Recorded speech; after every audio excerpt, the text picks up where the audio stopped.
Assalamualaikum warahmatullahi wabarakatuh. Bismillahirrahmanirrahim. Perkenalkan, nama saya Al-Aziz Farhami. Saya dari Universitas Islam Negeri Sunan Ampel, Surabaya. Pada kesempatan kali ini saya akan bahas tentang Maulid Nabi Muhammad SAW. Bismillahirrahmanirrahim. Alhamdulillahirabbil alamin. Allahumma shalli ala sayyidina Muhammad wa ala ali sayyidina Muhammad. Allahumma shalli ala sayyidina Muhammadin al-Fatih lima ughliqa wal khatimi lima sabaqa nasiril haqqi bil haqqi wal hadi ila siratal mustaqimi wa ala alihi haqqa qadrihi wa miqdaril azim. Segala puji bagi Allah Subhanahu wa taala yang telah memberikan kita semua nikmat berupa nikmat sehat, nikmat Islam, nikmat iman, dan nikmat terbesar adalah nikmat kita dijadikan sebagai umat Nabi Muhammad sallallahu alaihi wasallam. Sungguhnya ini adalah nikmat terbesar, nikmat yang diberikan kepada kita, dan banyak umat-umat terdahulu yang ingin seperti kita sebagai umat Nabi Muhammad. Kenapa demikian? Karena umat Rasulullah itu dipermudah oleh Allah.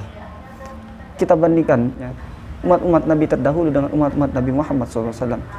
Sangat banyak kenikmatan yang Allah berikan kepada kita sebagai umat Rasulullah SAW.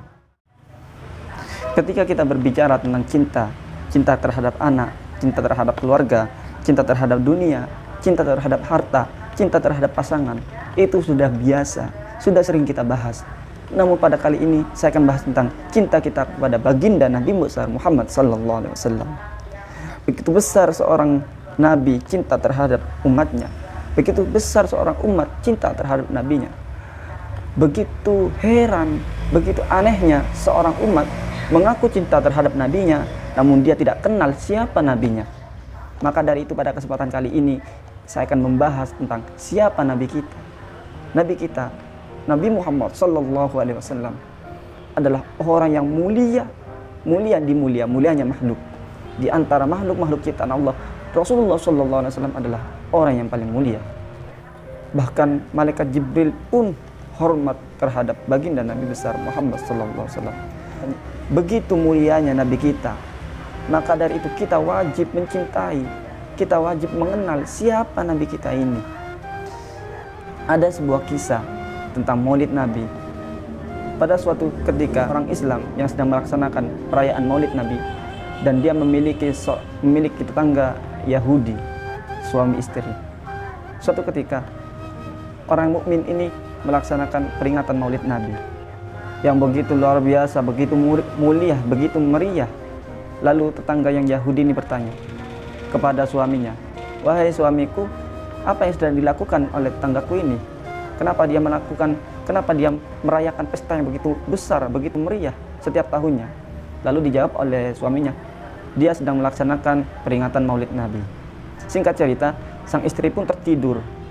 Pada suatu malam, sang istri melihat dalam mimpinya rumah tetangga yang mukmin ini begitu terang, begitu bercahaya.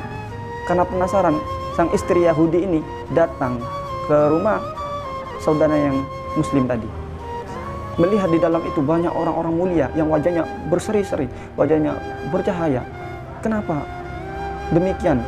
Lalu wanita Yahudi ini bertanya kepada tetangganya yang muslim ini, "Kenapa di rumahmu begitu terang? Kenapa di rumahmu banyak orang-orang yang wajahnya bersinar? Di antara orang-orang yang bersinar itu ada satu orang yang wajahnya berseri-seri bagaikan bulan purnama." Dan ditanya oleh wanita Yahudi ini, "Siapa dia?" Lalu dijawab oleh tetangganya, "Dia adalah baginda Nabi besar Muhammad sallallahu alaihi wasallam. Allahumma shalli ala sayyidina Muhammad wa ala ali sayyidina Muhammad." Lalu si istri Yahudi ini bertanya kepada tetangga yang muslim ini, "Jika aku menyapanya, apakah dia memperhatikanku? Apakah dia menjawab sapaanku?" Lalu dijawab oleh tetangga muslim ini, "Coba saja kamu lakukan." Itu Rasulullah. Beliau Rasulullah akhlaknya telah dipuji oleh Allah, bahwa Rasulullah adalah sebaik-baiknya makhluk. Tidak. Lalu singkat cerita, sang istri Yahudi ini menyapa kepada Rasulullah, "Ya Muhammad, ya Muhammad." Lalu Rasulullah menjawab, "Aku penuhi panggilanmu dengan segala perhatianku." Lalu si istri Yahudi ini, "Kenapa engkau menjawab panggilanku sedangkan aku tidak beriman kepadamu dan aku bukan orang mukmin, aku bukan orang muslim? Kenapa engkau menjawab panggilanku?" Lalu dijawab oleh Rasulullah SAW, "Sesungguhnya aku tidak menjawab panggilanmu sebelum Allah menurunkan hidayah ke dalam hatimu." Ini manfaatnya orang melaksanakan maulid Nabi Muhammad SAW. Karena keberkahan Rasulullah yang begitu luar biasa hingga dirasakan oleh tetangganya. Bahkan orang Yahudi pun merasakan keberkahan Rasulullah SAW. Akhirnya tetangga yang Yahudi ini, mereka masuk Islam di tangan Rasulullah SAW di dalam mimpinya. Wahai teman-temanku dimanapun kalian berada, Allahumma sholli ala sayyidina Muhammad wa ala ali sayyidina Muhammad. Begitu besar cinta seorang terhadap nabinya, maka dari itu kita harus mengenal, kita harus meneladani apa yang telah Rasulullah SAW ajarkan kepada kita. Man ahya sunnati faqad ahabbani wa man ahabbani kana ma'afil jannah.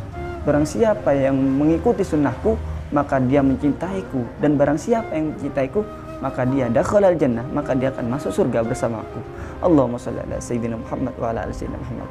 Wahai teman-temanku, ayo kita hidupkan lagi sunnah-sunnah Rasulullah.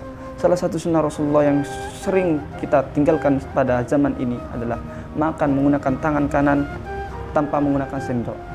Ternyata riset membuktikan bahwa makan menggunakan tangan banyak vitamin yang terkandung di dalam tangan kita. Itu pun sudah kita lupakan, kita lebih memilih makan menggunakan sendok daripada menggunakan tangan. Sedangkan itu adalah sunnah-sunnah yang telah diajarkan oleh Rasulullah SAW. Satu contoh sunnah yang lain adalah ketika kita masuk ke kamar mandi, Rasulullah mengajarkan untuk masuk ke kamar mandi menggunakan kaki kiri. Namun ini sudah dilupakan oleh umat-umat akhir zaman. Banyak sunnah-sunnah yang Rasulullah SAW ajarkan, namun kita belum mengetahui dan kita belum melaksanakan sunnah tersebut. Siapa yang menghidupkan sunnahku, kata Rasulullah, dan siapa yang mencintaiku, maka dia bersama aku masuk ke dalam surga. Ayo kita lakukan apa yang telah dicontohkan Rasulullah SAW. Lalu yang terakhir, marilah kita perbanyak membaca sholawat kepada baginda Nabi Muhammad SAW. Kenapa demikian? Karena dengan sholawat itu sebagai penolong kita di akhirat kelak. Ibarat kita bersolawat kepada Nabi Muhammad, ibarat kita mengisi ember yang sudah penuh. Rasulullah tidak butuh sholawat kita. Sesungguhnya kita sendiri yang butuh terhadap sholawat tersebut. Innallaha wa malaikatahu yusholluna 'alan nabi ya ayyuhalladzina amanu shollu 'alaihi wa sallimu taslima. Sesungguhnya Allah dan malaikat bersolawat kepadaku, maka kalian bersolawatlah kepada Nabi Muhammad SAW. Karena satu solawat yang kita baca itu Allah membalas 10 kebaikan terhadap kita. Rasulullah tidak butuh dengan solawat kita, namun kita sendiri yang butuh dengan solawat yang telah kita baca. Dengan kita membaca solawat, kita bisa merahmati seluruh alam semesta. Kita bisa merahmati orang-orang sekitar kita. Karena solawat istilahnya kita mengisi ember yang sudah penuh, maka tumpahan dari air tersebut akan mengenai kita, dan itu adalah rahmat, itu adalah kebaikan. Yuk kita perbanyak sholawat kepada Nabi Muhammad SAW. Sungguhnya yang dapat menolong kita di akhirat adalah baginda Nabi Muhammad, dan Rasulullah tidak kenal terhadap kita jika kita tidak pernah bersolawat kepadanya. Ayo kita perbanyak sholawat kepada Rasulullah. Semoga dengan kita bersolawat, kita dikenal oleh Rasulullah dan kita bersama dikumpulkan di surganya Allah Subhanahu wa taala kelak. Terima kasih, ini yang dapat saya sampaikan. Mohon maaf apabila ada kesalahan dalam penyampaian. Mohon dimaafkan karena kita sama-sama belajar. Terima kasih. Wassalamualaikum warahmatullahi wabarakatuh.